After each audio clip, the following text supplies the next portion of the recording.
এখন তো FIFA world cup চলছে, তো রাত জেগে জেগে টাপ্পু ম্যাচ দেখে, ওর সাথে সাথে আমিও দেখি। যদিও আমি ফুটবলে কিছুই বুঝি না ওই গোল ছাড়া, তবুও আমি জেগে থাকি।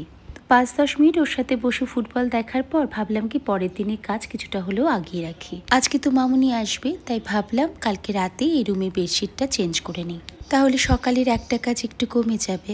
জানো তো, টাপ্পু না স্পোর্টস দেখতে ভীষণ ভালোবাসে, সে ফুটবলই হোক বা ক্রিকেট। খেলাধুলার প্রতি ওর ইন্টারেস্টটা সত্যিই দেখার মতো।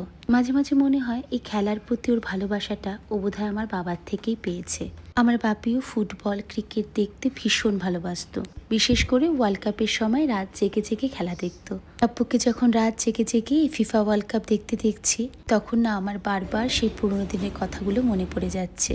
তো ছোটবেলায় দেখতাম বাপি যখন রাত জেগে জেগে এই ফুটবলের ম্যাচগুলো দেখতো, আমাদের পাড়ারই 2-3 জন দাদা এসেও বাপির সাথে সাথে বসে খেলা দেখতো, আর গোল হলেই চিৎকার করতো। আর সেই জিনিসটা টাপ্পুর মধ্যেও দেখে যেন মনে হয় বাপির সেই খেলা পাগল স্বভাবটাই যেন একটু ছায়া আজও টাপ্পুর মধ্যে বেঁচে আছে। এই রুমের বেডশিটটা চেঞ্জ করে নিলাম, আজ থেকে তো এই রুমটা একদম ভরে যাবে, ভেবেই ভালো লাগছে।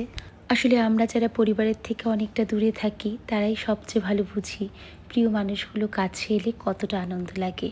টাপ্পু এদিকে খেলা দেখছে আর আমি এদিকে আমার নাইট স্কিন কেয়ারটা করে নিলাম। প্রথমেই আমি গ্ল্যামার ওয়ার্ল্ডের glow green tea face wash দিয়ে ফেসটাকে ভালো করে ক্লিন করে নিয়েছিলাম। তারপর আমি গ্ল্যামার ওয়ার্ল্ডের গ্লো ফেয়ারনেস স্ক্রাব দিয়ে ভালো করে স্কিনটা স্ক্রাব করে নিলাম, যাতে স্কিনটা আরো পরিষ্কার আর ফ্রেশ লাগে। ঠিক এই সময় আবার ডিয়ার কঙ্গো গোল দিয়েছে। কালকে রাতে তো পর্তুগাল ভার্সেস ডিয়ার কঙ্গোর ম্যাচ চলছিল, আর টাপ্পু ডিয়ার কঙ্গোকে সাপোর্ট করছিল। ওরা গোল দেওয়ার পর টাপ্পু যেভাবে চিৎকার করেছে সেটা দেখতে আমিও চলে গেছিলাম। আমি কিন্তু সপ্তাহে 2 দিনের বেশি স্ক্রাব করি না, কারণ অতিরিক্ত স্ক্রাব করলে কিন্তু ত্বকের ক্ষতিও হতে পারে। স্ক্রাবটা করলে কি হয়, স্কিনে যে পড়ে থাকে অতিরিক্ত ময়লা বা তেল, সেগুলোকে দূর করতে সাহায্য করে, যার ফলে ব্ল্যাক হেডস বা হোয়াইট হেডসের সমস্যা কিছুটা হলেও কমে। আর স্ক্রাব করার পর স্কিন কেয়ার প্রোডাক্টগুলো আরও ভালোভাবে স্কিনে অ্যাবসর্ব হয়।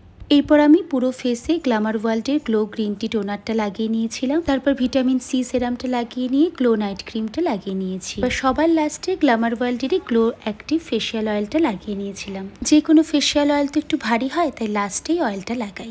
বেশ কয়েকদিন ধরেই তো এই প্রোডাক্টগুলো ইউজ করছি। একটা জিনিস দেখছি যেন এই vitamin C serum, night cream আর ফেসিয়াল অয়েলের কম্বিনেশনটা আমার স্কিনের জন্য খুব ভালো কাজ করছে।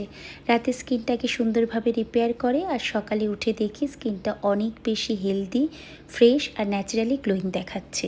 দেখো, রেগুলারই আমরা বাইরে বেরোই, আর সানস্ক্রিন যতই লাগাই একটু একটু তো ট্যান পড়েই।